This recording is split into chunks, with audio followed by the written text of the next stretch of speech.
local athletes and coaches are speaking out and making their voices heard in the fight against racial injustice. Just a few hours ago, the Chiefs released a statement on behalf of the entire organization saying, quote, "The senseless murders of George Floyd, Breonna Taylor, and Ahmaud Arbery are a grievous reminder of the inequality that exists in our nation.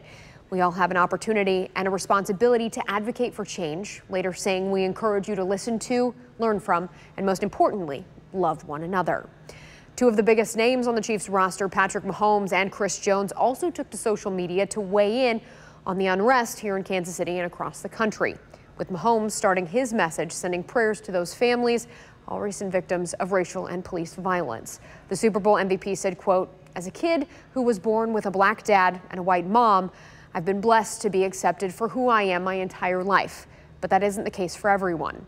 The senseless murders that we've witnessed are wrong and cannot continue in this country.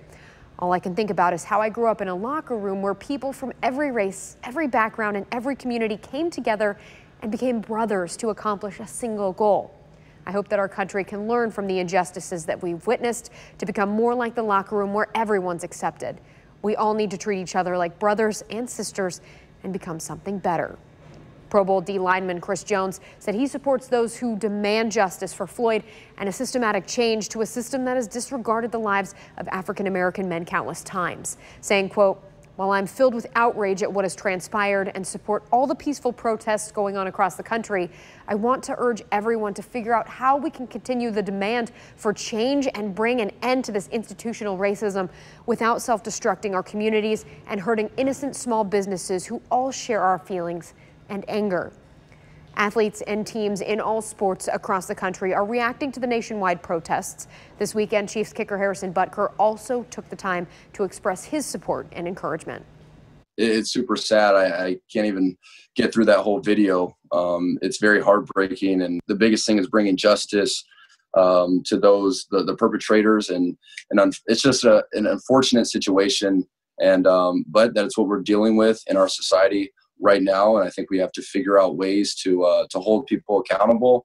And it is very sad, and obviously I'd love to live in a world where that type of injustice wasn't going on. But at the end of the day, I think we're all sinful people, and we need God in our lives, and we need to be able to love one another as brothers, as members of the human race.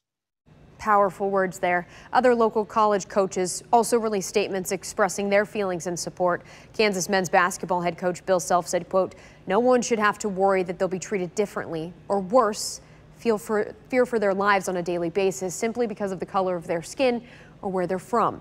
It's incomprehensible that this level of racism still occurs. I'm frustrated that we as a country have not done our part to create equal rights for all individuals. We must do better." KU football coach Les Miles also added, quote, "My heart hurts as I reflect on the racism that still exists in our country and the civil unrest we currently find ourselves in. Regardless of race and color, we cannot keep turning a blind eye to those that need our support through words and actions now more than ever." Missouri men's basketball head coach CUONZO Martin weighed in saying, quote, "I'm heartbroken at the murder of George Floyd and so many others, and to see them senselessly ripped away from loved ones. I am a husband, a parent, and a leader of inspiring young black men.